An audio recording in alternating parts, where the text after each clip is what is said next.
What a comfort my journal is, how I can write in crypt all as it really is and throw it off my mind and console myself. Thank God for it.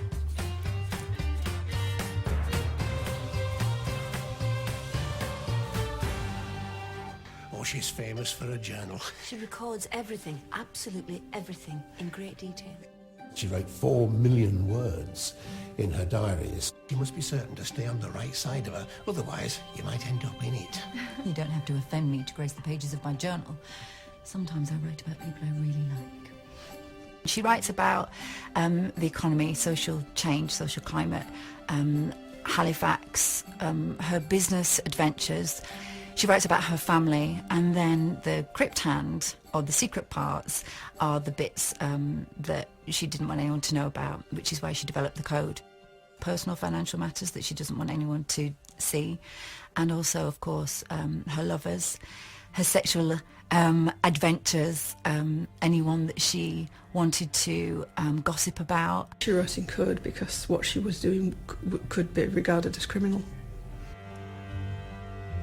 Helena Whitbreads in the 1980s went into the library looking for a research project, came out with the diaries and the code, and she did finally publish her books where, you know, it was brought out what's behind the code. And this entire revelation of her life, of how she lived, of who she was, of how pioneering and different from most women of that time she was. And it's a very detailed sort of picture of her life, really. You know, it is interesting how compulsively she wrote, and the extraordinary detail in which she wrote. And I think it is just that she did like to remember things. She liked to have a record. She writes every feeling and every thought, and we have that, especially from the period that we're working on now, to have that every day, every thought, every mood about everything is just a gift. Somebody had told me that the code was what's called a simple substitution cipher. So one symbol represents one letter. I mean, there are exceptions to that. There's a symbol for TH, there's a symbol for SH, there's a symbol for any double letters like SS or TT.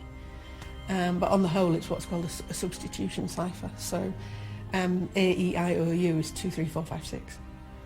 So B is C, C is C backwards, D is a circle. So, you know, so it goes on. So it's actually not that hard. If you make a determined effort to learn it, it's not actually that hard. I am an enigma, even to myself, and do excite my own curiosity.